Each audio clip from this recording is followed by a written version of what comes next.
कोकणातील प्रत्येक अपडेट जाणून घेण्यासाठी आजच माझे कोकणच्या सोशल मीडिया प्लॅटफॉर्मला लाईक, फॉलो आणि सबस्क्राईब करा। नमस्कार, मी प्रणाली भोसले। माझे कोकणच्या प्राइम टाइम बुलेटिनमध्ये आपल्या सर्वांचं मनपूर्वक स्वागत करते। बुलेटिनला सुरुवात करण्याआधी पाहूयात हेडलाईन्स। कणकवलीत स्थानिक व परप्रांतीय विक्रेत्यांमध्ये जोरदार बाचाबाची। भाजी विक्रेत्या महिलेच्या अरेरावी विरोधात स्थानिक एकवटले। करंजाडे आदिवासी वाड्यातील 50 घरे तोडण्याच्या रेल्वेच्या निर्णयाला स्थानिकांचा विरोध। आमदार प्रशांत ठाकूर यांचा आंदोलनाला पाठिंबा। सिंधुदुर्ग आरटीओची खासगी बसवर कारवाई। 95 बसची करण्यात आली तपासणी। उद्धव ठाकरेंना कोकणात मिळणार मोठा दिलासा। काँग्रेसची साथ सोडत सहदेव बेटकरांची घरवापसी। पाहुयात सविस्तर वृत्त। सिंधुदुर्ग जिल्ह्यातल्या कणकवली शहरात पटवर्धन चौकाजवळ पुलाखाली दुकाने थाटून थांबलेल्या परप्रांतीय आणि स्थानिक विक्रेत्यांमध्ये आज दुपारी 2:30 वाजण्याच्या सुमारास जोरदार खडाजंगी झाली।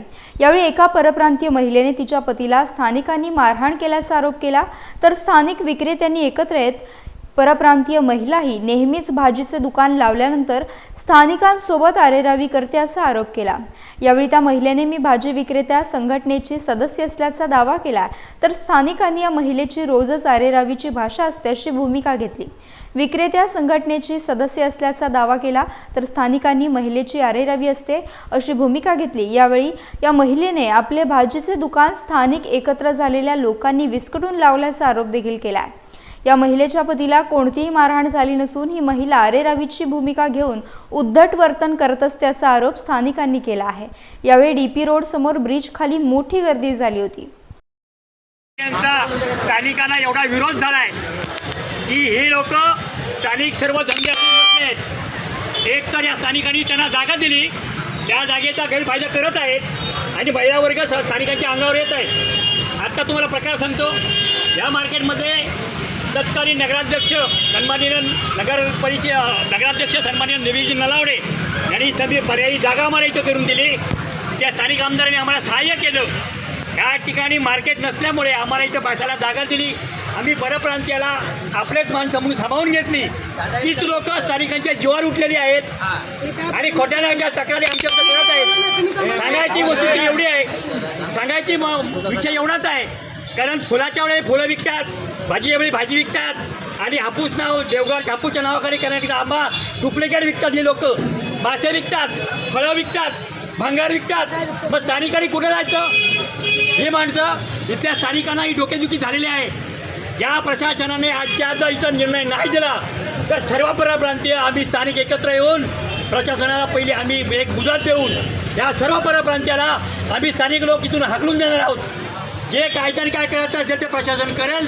मी सर्व लोकांपर्यंत आव्हान करतो, हे जे परप्रांतीय आहेत हे येणाऱ्या काळाची डोकेदुखी आहे, येणाऱ्या काळात ही खरोखर डोकेदुखी ठरणारी आहे, कारण ह्यांची प्रत्येक क्षेत्रात हिची घुसखोरी आहे। जर प्रशासनाने स्थानिक प्रशासनाने यांनी वेळीच आवर नाही घेतला तर आम्ही स्थानिक म्हणून इथे सक्षम आहोत। आम्ही उद्यापासून याच्यावर कामाला लागणार आहोत। रायगड जिल्ह्यातल्या पनवेलमध्ये करंजाडे येथील आदिवासी वाड्यातील सुमारे 50 घरांना रेल्वे प्रशासनाने हटवण्याचे आदेश दिल्याने स्थानिक आदिवासी नागरिकांमध्ये प्रचंड संतापाची लाट उसळली आहे। स्थानिक नागरिकांनी या निर्णयाविरोधात एकत्र येऊन आंदोलन सुरू केले। या आंदोलनाला तर राजकीय पाठिंबा देखील मिळत असून पनवेलचे आमदार प्रशांत ठाकूर यांनी या आंदोलकांची भेट घेऊन त्यांना आपला पाठिंबा जाहीर केला आहे। या प्रकरणी रेल्वे अधिकाऱ्यांशी चर्चा करणार असून स्थानिक नागरिकांच्या हक्कासाठी भक्कमपणे उभे राहणार असल्याची भूमिका आमदार प्रशांत ठाकूर यांनी स्पष्ट केली आहे। स्थानिक प्रशासन आणि रेल्वे यांच्यात पुढील काही दिवसात या संदर्भात बैठक होण्याची शक्यता असून नागरिकांनी तोपर्यंत आंदोलन सुरू ठेवण्याचा निर्धार व्यक्त केला आहे। पर्यटन नगरी अशी ओळख होत असतानाच अलिबागमधील समस्यांमध्ये देखील तितकीच भर पडत आहे। अलीकडच्या काही दिवसांमध्ये अलिबागला वाहतूक कोंडीचा विळखा पडला। वाढती वाहतूक कोंडी अलिबागकरांसाठी डोकेदुखी ठरते। प्रामुख्याने प्रमुख मार्गांवर वाहतूक कोंडीची समस्या गंभीर होत चालली आहे, ज्यामुळे नागरिकांना त्रास सहन करावा लागतोय। अलिबागमध्ये वाहतूक कोंडीमुळे वाहनांच्या लांब रांगा लागल्यात, ज्यामुळे नागरिकांना त्रास सहन करावा लागत आहे। जिल्ह्याचे मुख्यालय असलेल्या अलिबागला वाहतूक कोंडीचा विळखा नेहमी असतो। यामुळे 10 मिनिटांच्या प्रवासासाठी अनेक वेळा अर्ध्या तासापेक्षा अधिक काळ लागतोय। स्थानिक प्रशासन असलेल्या नगर परिषदेचे याबाबत योग्य नियोजन नसल्यामुळे हा प्रश्न वर्षानुवर्ष कायम आहे। अलिबाग हे ऐतिहासिक वारसा असलेले शहर आहे। कान्होजी आंग्र्यांचा वारसा या शहराला लाभलेला आहे। शहरात समुद्रकिनारा तसेच समुद्रात ऐतिहासिक कुलाबा किल्ला उभा आहे। शहरालगत अनेक प्रेक्षणीय स्थळे आहेत, त्यामुळे पर्यटनाला मोठा वाव शहराला आहे। शनिवार रविवार इथे पर्यटकांचे लोंढे येत असतात, परंतु ही गर्दी, त्यामुळे वाढणारी वाहने यांना सामावून घेण्याची क्षमता अलिबागच्या रस्त्यांमध्ये नाहीये। त्यातच नगरपालिकेचे कुठलेच नियंत्रण नसल्याने वाहने बिनबोभाट कुठेही आणि कोणीही लावत आहेत।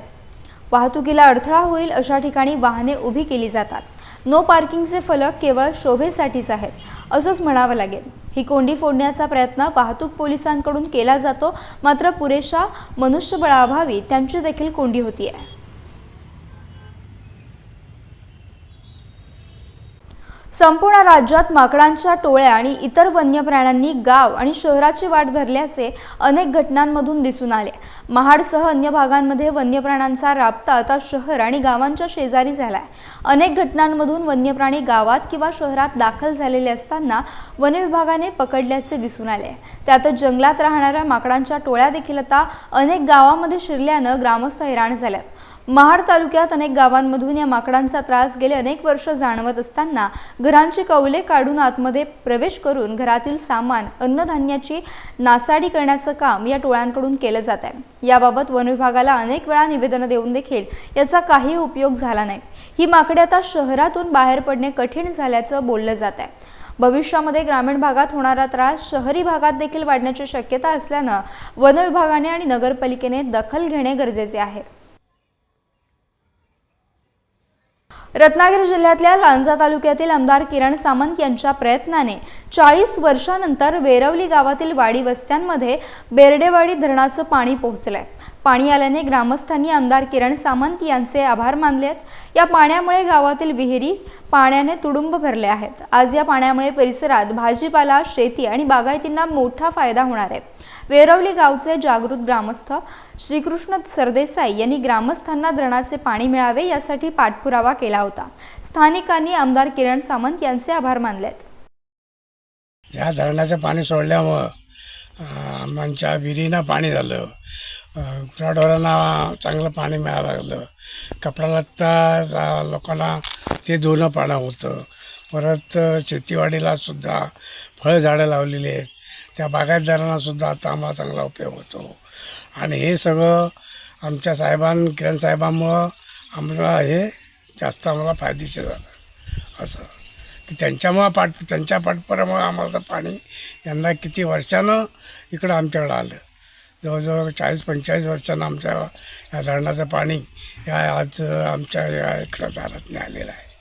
खूप वर्ष आम्ही 10 वर्ष प्रयत्नात होतो की आम्हाला पाणी अतिशय आमच्याकडे पाण्याचे हाल होते। साधारण सुतार, बनिये, भालेकर, अडबल, बौद्धवाडी आणि आम्ही कुटुंबीय या लोकांना पाण्याची विवंचना होती, तर ती सामंत आमदारांच्या प्रयत्नातून सुटली। त्याबद्दल त्यांना धन्यवाद। आणि त्यासोबत या जमिनी ज्या सुपीक आहेत त्या सुपीक जमिनींचा सगळ्या शेतकऱ्यांनी त्याचा पाण्याचा उपयोग करून आपलं स्वतःचं उत्पन्न निर्माण करावं आणि मुंबई पुण्याकडे असणारा रोजंदारीसारख्या असणाऱ्या लोकांचा कल कमी व्हावा आणि त्या संधीचा लोकांनी फायदा करून घ्यावा असं माझं स्वतःचं मत। आणि मी त्याप्रमाणे काजू, आंबा, नारळ याची बागायत आजपर्यंत पाणी टँकरनं विकत आणून जगवली आहे। पण इथून पुढं हे सगळं आपलं सुखाचं होईल की बाहेरून पाणी आणण्याची अडचण येणार नाही, कारण कॅनलचं पाणी आज आमच्या घराजवळ आलेलं आहे, विहिरी आमच्या भरलेल्या आहे। आणि या सगळ्यामध्ये खरेच प्रयत्न आम्ही गाववाले म्हणून जरी केले तरी लोकप्रतिनिधींचा त्यामध्ये सहभाग लागतो आणि तो आम्हाला आमच्या लाडक्या आमदारांनी दिला। सिंधुदुर्ग उपप्रादेशिक परिवहन अधिकारी विभागाच्या पथकानं गेल्या 2 दिवसात जिल्ह्यातील इन्सुली आणि ओरसगाव या 2 चेक नाक्यांवर 91 खासगी बसची तपासणी केली। यात 20 गाड्यांवर दंडात्मक कारवाई करून 2,10,000 रुपयांचा दंड वसूल करण्यात आलाय। आरटीओच्या या धडक कारवाईमुळे खासगी बस चालक मालकांमध्ये खळबळ उडाली आहे। सिंधुदुर्ग जिल्ह्यातून खासगी बसच्या माध्यमातून प्रवासी वाहतूक मोठ्या प्रमाणात होत असते। या बसेसमधून मोटरसायकल, खासगी सामान यासह सध्या हंगाम सुरू असल्यामुळे आंब्यांच्या पेट्यांची वाहतूक मोठ्या प्रमाणावर होती आहे। या पार्श्वभूमीवर सिंधुदुर्ग उपप्रादेशिक परिवहन कार्यालयाच्या वतीनं ही कारवाई करण्यात आली आहे।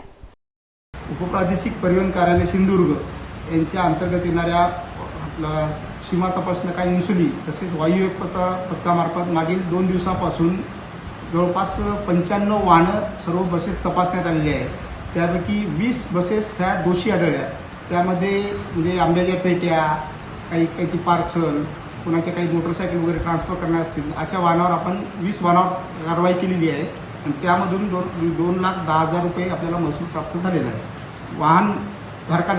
वाहनधारकांनी फक्त म्हणजे बसेस ज्या राहतात त्या फक्त बसेसमध्ये प्रवासी आणि प्रवाशासोबत त्यांचं जे सोबतचं सामान असते ते त्यांनी वाहतूक करावं बसेसमध्ये। इतरत्र जो सामान असते त्यासाठी ते मालवाहतूक वाहन आहेत त्याच्यामध्ये त्यांनी म्हणजे ज्याचा माल असेल त्यांनी सुद्धा मालवाहतूक वाहनाचा वापर करावा हे आम्ही प्रादेशिक परिवहन कार्यालय सिंधुदुर्ग सर्वांना नम्र आवाहन करतो। कोकणात रत्नागिरी आणि सिंधुदुर्ग जिल्ह्यात शिवसेना उद्धव बाळासाहेब ठाकरे पक्षाला गेल्या काही महिन्यांमध्ये मोठे धक्के बसले आहेत। अनेक बडे नेते एकनाथ शिंदेंची शिवसेना किंवा भाजपमध्ये दाखल झालेत। त्यानंतर आता ठाकरे गटात कोकणात दिलासा मिळण्याची शक्यता आहे। कारण 2019 मध्ये गुहागर विधानसभा निवडणूक लढवलेल्या सहदेव बेटकर यांनी ठाकरे गटात घरवापसी केली आहे। ठाकरेंच्या साथीला येत असल्याने पक्षाला नवसंजीवनी मिळण्याची आशा व्यक्त केली जात आहे। सहदेव बेटकर यांचा आज मुंबईत उद्धव ठाकरेंच्या मातोश्री निवासस्थानी पक्षप्रवेश पार पडला। शिवसेना सोडून ते काही काळापूर्वी काँग्रेसमध्ये गेले होते, मात्र आता त्यांनी पुन्हा एकदा ठाकरेंचा झेंडा हाती धरला आहे। आज या मातोश्री ही माझी 92 सालापासून आहे आणि 92ला मोठ्या साहेबांचं दर्शन घेतलेलं आहे। माननीय कैलाशी गेलेले रमेश मोरे साहेब यांच्या आशीर्वादाने मी मातोश्रीवर आलो कोल्सफोर्ड कंपनी असताना आणि 92ला साहेबांचं मी दर्शन घेतलेलं आहे मोठ्या साहेबांचं। आणि तिथपासून आजचे पक्षप्रमुख उद्धवजी साहेब, रेश्मीताई आणि तिचे वडील बाबा पाटणकर हे माझे खास एकदम वडिलांसारखे आम्ही अशा ठिकाणी कुटुंबात वागलो। परंतु तुम्हाला माझी एकच एवढं सांगण्याची विनंती आहे, मी कुठेही नाराज नाही, परंतु थोडासा मंडणगडवरून काय घटना घडली आणि आम्हाला रत्नागिरी जिल्हा आम्ही भडकवलं नव्हतं। संपूर्ण बहुजन समाज, ओबीसी समाज आणि सगळा मोठा समाज राऊत साहेबांना, विनायक राऊत साहेबांना सगळ्यांना माहिती आहे आणि ह्याच्यातून दिलेली थोडी बाजूला गेली, नाराजी झाली, म्हणून मी कुठे नाराज झालेलो नाहीये आणि माझ्या कुटुंबावर मी कुठे टीका निंदा काही केलेली नाही। म्हणून मी परत मी घरात आलेलो आहे आणि साहेबांचा आशीर्वाद, विनायकजी राऊत साहेबांचा आशीर्वाद, संजय राऊत साहेब आमचे मोठे आणि त्यांच्या कुटुंबामध्ये सगळ्यामध्ये मिसळून आहे, म्हणून आज रत्नागिरी जिल्हा सर्व माझ्या तुम्ही पाठीशी आहेत का? सर्व शिवसैनिक बांधवांनो आणि भगिनींनो, सहदेवराव एवढ्या जोरात बोलले की हा आवाज तड कोकणापर्यंत गेलेला असेल। नाहीतर आपले शिवसेना प्रमुख जे सांगायचे की रोज दिवसाकडे आपण वाढतच असतो, पण एक दिवस वाढल्यानंतर मी केलं काय? तर दत्तांसारखे अनेक शिवसैनिक आहेत ते तुम्ही सुद्धा समोर माझ्या उभे आहात आणि राज्यभर पसरत आहेत। ते शिवसेना आतापर्यंत त्यांनी वाढवली आणि यापुढे सुद्धा वाढवण्यासाठी अहोरात्र मेहनत करते। मगाशी संजय आपण म्हणाल की कोकणामध्ये एक पाऊल टाका, नुसतं एकच नाही पाऊल टाकणार तर कोकण परत पादाक्रांत करणार, बघू कोण येते मध्ये। कारण परत एकदा आपला कोकण पूर्ण वरपासून खालपर्यंत, खालपासून वरपर्यंत एकही कोपरा असं सोडायचं नाही की जिकडे भगवा फडकलेला असेल। राज्य सरकारने रस्ते सुरक्षा आणि सुरक्षितता सुधारण्यासाठी 1 एप्रिल 2019 पूर्वी नोंदणी झालेल्या सर्व वाहनांवर HSRP अर्थात उच्च सुरक्षा नोंदणी क्रमांक प्लेट बसवणे बंधनकारक केले आहे। सुरुवातीला 31 मार्चपर्यंत असलेली ही मुदत 30 जूनपर्यंत वाढवण्यात आली आहे। सिंधुदुर्गचा विचार करता 1 एप्रिल 2019 पूर्वी नोंदणी झालेली 1,79,861 वाहने असून आत्तापर्यंत केवळ 2,611 वाहनांना नवीन हाय सिक्युरिटी नंबर प्लेट बसवण्यात आल्याची माहिती सिंधुदुर्ग RTO कार्यालयाकडून देण्यात आली आहे। सिंधुदुर्ग जिल्हा मध्यवर्ती बँकेची उलाढाल यावर्षी 6,094.75 कोटीपर्यंत पोहोचली असून या जिल्हा बँकेने आपल्या आर्थिक प्रगतीचा आलेख उंचावतच नेला आहे। 31 मार्च रोजी संपलेल्या वर्षात ठेवींमध्ये 360.33 कोटींची वाढ, कर्जामध्ये 343.53 कोटींची वाढ तर तब्बल 703.86 कोटींची व्यवसायातील वाढ केली आहे। या बँकेने 116.48 कोटी ढोबळ नफा मिळवत सिंधुदुर्ग जिल्हा बँक आपली बँक म्हणून जिल्हावासीय ग्राहकांच्या मनात विश्वासाचे स्थान निर्माण केले आहे व या जिल्हा बँकेच्या माध्यमातून अनेक उद्योजक व्यावसायिक निर्माण झालेत, अशी माहिती सिंधुदुर्ग जिल्हा बँकेचे अध्यक्ष मनीष दळवी यांनी ओरोस येथे झालेल्या पत्रकार परिषदेत दिली आहे। सिंधुदुर्ग जिल्हा मध्यवर्ती सहकारी बँकेवर आदरणीय नारायणराव राणे साहेबांच्या नेतृत्वाखाली संचालक मंडळ निवडून आल्यानंतर मागच्या 3 वर्षामध्ये ह्या जिल्हा बँकेने व्यवसायामध्ये सुमारे 2000 कोटी रुपयांपेक्षा जास्त रकमेची वाढ केली आणि ह्या व्यवसाय वाढीच्या बरोबरच या जिल्हा बँकेमध्ये मागच्या 3 वर्षांमध्ये जवळपास 1000 कोटी रुपयांपेक्षा जास्त रकमेच्या ठेवी प्राप्त झाल्या आणि खरं तर मागच्या 38 वर्षामध्ये या ठिकाणी जवळपास 4000 कोटी रुपयाची व्यवसाय वाढ झाली होती आणि मागच्या 3 वर्षामध्ये ती 6000 कोटीचा टप्पा पूर्ण करून पुढे गेलेली आहे आणि याच्यावरूनच लक्षात येतं की मागच्या 3 वर्षामध्ये किती वेगाने या सगळ्या आर्थिक प्रगती या जिल्हा बँकेने गाठलेली आहे आणि हे सगळं करत असताना यावर्षी क्रॉस प्रॉफिट जो आहे, ढोबळ नफा जो आहे, तो ढोबळ नफा आम्ही जवळपास 116 कोटी रुपयांपेक्षा जास्त रकमेचा मिळवला, जो आत्तापर्यंतच्या इतिहासामध्ये सगळ्यात जास्त आहे आणि म्हणूनच एकंदरीत आम्ही यावर्षी खूप चांगली आर्थिक प्रगती या सगळ्या आर्थिक वर्षामध्ये केलेली आहे आणि हे सगळं करत असताना यावर्षी संपूर्ण कोकणामध्ये मुंबईपासून ते सिंधुदुर्गपर्यंत या सगळ्या 5ही जिल्हा बँकांमध्ये 1 नंबरचा ठेववाढीचं प्रमाण जे आहे हे सिंधुदुर्ग जिल्हा बँकेचं राहिलं आहे आणि हे करत असताना यावर्षी आम्ही रायगडसारख्या जिल्हा बँकेच्याही पुढे जाण्याचा मान यावर्षी आम्ही मिळवला आहे। रत्नागिरी जिल्ह्यातल्या खेड तालुक्यातील मांडवे येथे रामनवमीच्या निमित्ताने 5 आणि 6 एप्रिल रोजी पार पडलेल्या मांडवे प्रीमियर लीगवर मांडवे कोसमवाडीचे अध्यक्ष व संघमालक श्रीराम कदम यांच्या किंग्स 11 कोसमवाडी या संघानं विजयी मोहर उमटवली आहे। या स्पर्धेत किंग्स 11 कोसमवाडी या संघाचे कर्णधार समीर सावंत यांचे उत्कृष्ट नेतृत्व क्रिकेट रसिकांना पाहायला मिळाले। तसेच या संघातील स्टार आयकॉन खेळाडू नागेश कदम आणि महेश चकपाळ यांच्यासह इतर खेळाडूंनीही योगदान देऊन टीम वर्कचे उत्तम उदाहरण सादर केले। संघमालक श्रीराम कदम तसेच तळे विभागातील मान्यवर यांचे मोलाचे सहकार्य लाभले। सर्व संघमालक, सर्व संघ, सर्व खेळाडू, ग्रामस्थ, कमिटी अध्यक्ष रोशन उतेकर, सचिव समीर सावंत, खजिनदार राजेश उतेकर आणि सर्व कमिटी सभासद यांनी अतिशय यशस्वी आयोजन करत ही स्पर्धा यशस्वी करण्यासाठी योगदान देणाऱ्या सर्वांचेच श्रीराम कदम यांनी आभार मानले आहेत। यासह बुलेटिनमध्ये वेळ झाली, इथेच थांबण्याची भेटूयात नवीन बुलेटिनसह। तोपर्यंत तुम्ही कुठेही जाऊ नका, पाहत रहा फक्त माझे कोकण।